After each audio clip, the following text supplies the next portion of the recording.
que es también tu casa, sin censura. Yo tenía la ligera sospecha, emoción de que estabas trabajando en un capítulo más de Guerra Híbrida y precisamente nos das la sorpresa este fin de semana, porque muchas personas me preguntaban, pero ¿cómo es posible que no sepas de Daniel Marmolejo? Les digo, es que me imagino que está encerrado. La gente que tal vez no tenga claro el proceso de armar un documental, pues no tiene idea de las miles de horas de ver y ver videos, entrevistas, editar, poner, quitar, cambiar, transformar. Y en ese proceso estabas, y me da mucho gusto que hoy también nos puedas hablar del 5º capítulo de Guerra Híbrida, querido Daniel, además en esta que es tu casa, te decía. Muchas gracias, Vicente. Me siento muy emocionado porque creo que hemos logrado deconstruir un concepto con el cual México estaba siendo dominado desde muchas décadas atrás y que no lográbamos articular como el concepto de guerra híbrida. Y en ese sentido quiero decirte que desde el año 68, Estados Unidos manipuló a través de la CIA y de su agente en México a personajes de la cúpula política a quienes los apadrinaba y los convertía prácticamente en agentes. Personajes al servicio de los intereses norteamericanos que obviamente bajo el influjo de la doctrina Monroe y durante el periodo de la Guerra Fría entre Estados Unidos y la Unión Soviética, se manipulaba a estos personajes promoviendo en ellos varios factores. Primero, el terror al comunismo. Creo que aquí el Partido Comunista no llegaba ni a 1000 afiliados.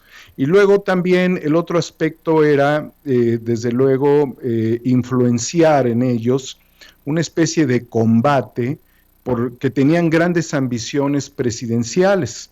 Querían ser los sucesores de Gustavo Díaz Ordaz, entre ellos Marcelino García Barragán, Luis Echeverría.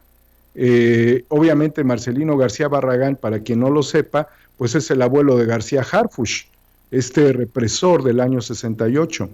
Y aunque la BBC de Londres diga que no se entiende y no se sabe cuál fue la influencia de la CIA en el año 68 en México, está muy documentado, Vicente, que la CIA mandó incluso 2 esbirros argentinos, obviamente preparados en Estados Unidos, que también estuvieron en Tlatelolco atacando a los estudiantes. Entonces, eran, en el caso de los expresidentes, el criptónimo Litempo, con el cual la CIA los identificaba y los tenía bien controladitos. Es curioso que muchas décadas después, o algunas décadas después, ya no haya sido necesario convertirlos en agentes. Realmente los agentes norteamericanos han operado en México libremente e incluso armados, que es una cuestión que se ha tratado de evitar. Entonces, tanto el Estado Mayor Presidencial, el Ejército, el propio gobierno del Distrito Federal, que así se le llamaba en ese tiempo a la Ciudad de México, estaban en una ambición. Personajes como Alfonso Martínez Domínguez, el secretario de Relaciones Exteriores de México, también era un litempo, es decir, era un agente, por eso permitió que entraran pues estos personajes que eran un grupo paramilitar, represor, que los guantes blancos del Escuadrón Olimpia, al propio edificio de la Secretaría de Relaciones Exteriores, donde también se filmaba el escenario en unas cintas que después desaparecieron, en carretes cinematográficos que después fueron borrados del horizonte. Esta manipulación nosotros ya la debemos entender como la primera acción de guerra híbrida previo a las Olimpiadas de 1968, faltando 10 días. Entonces era necesario conceptualizar y referenciar el origen de la guerra híbrida en México, Vicente.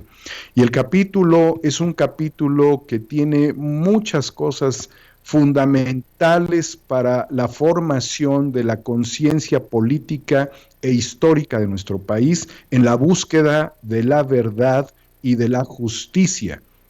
Es por ello que hay elementos que anticipan todos estos fenómenos cuando se ve la figura del expresidente Miguel Alemán Velasco, Valdés, del expresidente Miguel Alemán, Valdés, quien además era un personaje también financiado por intereses extranjeros y que se dedicó a depredar en este país y hacerse monumentos a sí mismos, mismo incluso en la misma explanada principal de Ciudad Universitaria frente a la rectoría.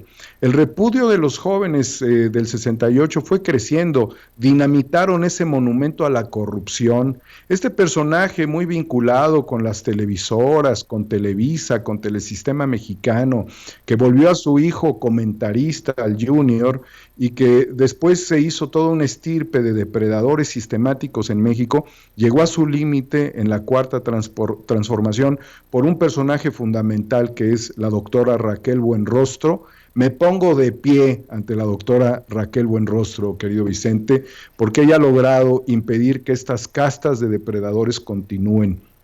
Pero este capítulo tiene muchos elementos donde también se expone el fenómeno de las farmacéuticas, se expone el fenómeno de la pérdida de casas, de economía, cuando la gente requiere una atención de tercer nivel, porque desde el año 85, cuando se instituye la Fundación para la Salud, FunSalud, aquí en México, fue lograda a través de recursos públicos. En pleno terremoto de 1985, el gobierno de Miguel de la Madrid contribuía a la privatización a través de la consolidación de este modelo, en el cual está rodeado de corporaciones como FEMSA, ¿sí? Como Nestlé, bancos, en realidad sujetos que no tendrían, sujetos empresariales, corporaciones que tendrían que estar ajenas a la salud, pero desde entonces fueron estableciendo un modelo, y esto lo expone magistralmente y muy rápidamente el doctor Ondarza, que ha sido el extractivismo. Fíjate a qué nivel llegamos, y se expone en Guerra Híbrida, hacer del enfermo una minería de dinero para las grandes corporaciones dedicadas a administrar la enfermedad y no la salud, y dedicadas a tripular a los gobiernos neoliberales. Guerra Híbrida nos lleva, Vicente, al escrutinio de la historia, nos lleva a reflexionar sobre los modelos económicos implantados, como lo que tenemos prácticamente con el otro modelo extractivista, a través de estos negocios retails, tiendas de conveniencia como los Oxxos, y que me llevó a mí a un debate con el presidente del Consejo Coordinador Empresarial, y es muy importante cómo lo reflexiona el economista Ronald Moncayo, porque ese debate, Vicente, es el debate que abre la perspectiva para nuestro país. ¿Qué quiero decir con ello? Recientemente, hace un par de días, la doctora Claudia Sheinbaum, quien es una fuerte postulante para la sucesión presidencial, dice que se acabó el neoliberalismo. Y yo creo que en el discurso se ha acabado, pero en la práctica el neoliberalismo continúa. ¿Y por qué me atrevo a decir esto? Porque mientras no sustituyamos los modelos extractivistas de la economía por modelos de economía de desarrollo comunitario, cooperativo, no habremos ganado todavía la batalla al neoliberalismo. El trabajo ejemplar del presidente Andrés Manuel López Obrador de distribuir la riqueza que llega a través del gobierno a todas las personas que tienen necesidades en este país muy diversas y que han sido empobrecidas a lo largo de todo el periodo, desde Miguel Alemán, que venimos viendo toda esta devaluación y toda esta contradicción del uso del poder para intereses particulares, hasta los últimos como el de Peña Nieto. Está muy consolidado este modelo extractivista. Entonces, en el discurso se puede decir que sí, que el modelo neoliberal, porque el gobierno está haciendo prácticamente una distribución de la riqueza que se quedaba en las manos de Videgaray, de Peña Nieto, de Miguel de la Madrid, de Carlos Salinas de Gortari, de Vicente Fox, de Felipe Calderón y sus secuaces. Pero no se ha logrado, querido Vicente, el modelo sustituto de economía local y regional de prosperidad. Y ese fue mi planteamiento al presidente, en donde además le pido al presidente que ya deje las reuniones con los grandes empresarios de la oligarquía y que se abran las reuniones con los medianos empresarios, porque se lo digo enfáticamente, no contratan outsourcing, sus materias primas son regionales, su preocupación está vinculada con el consumidor local, y porque es necesario ayudar a que haya más prosperidad desarrollando una economía horizontal. Yo ya estoy cansado de ver que Ricardo Salinas Pliego quiera tomarse la fotografía con el presidente y le deba 40,000 millones de pesos al SAT. Y se están cayendo, Vicente, porque justamente ves renuncias de funcionarios del más alto nivel vinculados con empresas offshore en el mundo. ¿Sí? Pero esto ha llegado prácticamente a un momento muy importante. Se está jugando el destino del país, y esto lo reflexiona el maestro Ronald Moncayo de manera definitiva. O sea, esta segunda vuelta de tuerca de la Cuarta Transformación debe de garantizar no solamente los programas sociales, sino la concatenación de las economías, de las microeconomías, para poder desarrollar cadenas productivas de valor, pero no en las manos de Amazon, no en las manos de Zuckerberg, no en las manos de Slim, sino en las manos de Pérez, de López, de García, del pueblo de México. Entonces, este es el debate más importante que hemos dado en la mañanera. Fue el último debate que yo he podido dar, mi última participación pública, y sabemos las consecuencias de las cuales es innecesario volver a escarbar. Está claro por qué fue la última. Pero yo no me he bajado de la intención ni de la preocupación social, de la preocupación colectiva. Por eso después de eso seguimos construyendo el modelo de redes sociales. Y por eso Guerra Híbrida también apunta a otros factores muy importantes, como es la justicia. La justicia, la legalidad y la justicia, Vicente, y ahí nos topamos con un bache enorme, debido a que tuve la oportunidad de conocer y entrevistar a la pintora Nisa Wall, quien siendo sudafricana y ante un problema familiar se tuvo que enfrentar durante 16 años en México a un sistema corrupto que le impidió recuperar a su hija y tenerla entre sus brazos durante 16 años. Pero qué curiosidad que cuando jalas el hilo de un problema de tipo civil que se pudo haber resuelto si los abogados hubiesen estado del lado de la defendida, ¿sí? Y no hubiese habido ningún problema, te va desencadenando todo esto una fenomenología sumamente compleja que te lleva a Guillermo Álvarez, a Víctor Garcés Rojo, a Alfredo Álvarez Cuevas, a Carlos Cabal Peniche, a Miguel Alemán Magnani, a Interjet, a Cruz Azul. Entonces hay un desencadenamiento que también lo reflexiona el presidente de la República cuando dice que todos estos poderes autónomos, ajenos al poder político, al poder público, tenían controlados a la mayoría de los jueces, de los magistrados, de los ministros de la Corte. Y qué importante es en este capítulo llegar a la persona del doctor Santiago Nieto, quien es una de las personas más queridas y respetadas en este país. Entrevisté, querido Vicente, al abogado, al señor abogado de la patria, el doctor Santiago Nieto. Me emocionó muchísimo entrevistarlo, porque independientemente de haber tenido intercambios en las mañaneras con él y poder comentarle temas que dieron como conclusión resolver un problema enquistado durante más de 3 décadas, que fue además una estafa 6 veces más grande que la estafa maestra, el tema de Cruz Azul, he encontrado a un hombre lleno de virtudes y de trabajo distinguidísimo, que no se va a detener ante la corrupción en este país y que además tendría que estar sustituyendo hoy mismo al fiscal de la Nación. Y así lo digo determinante, Vicente. Yo no vine a ocupar ningún minuto de tu espacio sin decir una sola de las cuestiones que son significativas para la historia actual de nuestro país y cómo la vamos a construir. Santiago Nieto tendría que ser el fiscal de la República y además sería un fiscal que reformaría este organismo donde nada más se dedican a darle pitazos a los delincuentes cuando ya les va a echar el guante la justicia para que se peleen con empresas privadas, algunas israelíes que los encapsulan y que se los llevan, con una Interpol que no sirve para naranjas, Para nada sirve Interpol aquí en México.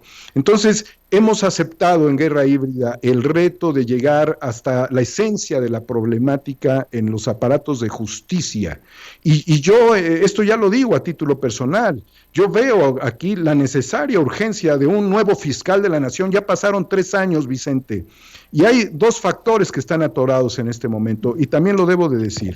Por un lado, lo que acabo de señalar, que es el Poder Judicial, corrupto, depredador corrupto, que funciona para salvar a los que siempre, o sea, Magnani, lo dice la pintora Nisa Wall, se peló desde principios de año y apenas la justicia pregunta dónde, absolutamente, él es francés, por si no lo sabían, ¿sí? Y por el otro lado tenemos el problema de la economía, y aquí voy a enfatizar algo muy importante en las propias palabras, por eso lo señalo y entrecomillo, de Carlos Salazar Lomelí, el presidente del Consejo Coordinador Empresarial, donde él asume que son este grupo empresarial los que tienen que llevar el destino de la economía de nuestro país. Pues por Dios, es anticonstitucional. Nosotros no votamos para que Ricardo Salinas Pliego, para que el Diablo Fernández, para que Zambrano lleven el control de la economía de este país, pero aquí hemos descubierto algo muy importante, Vicente, y yo no me voy a hacer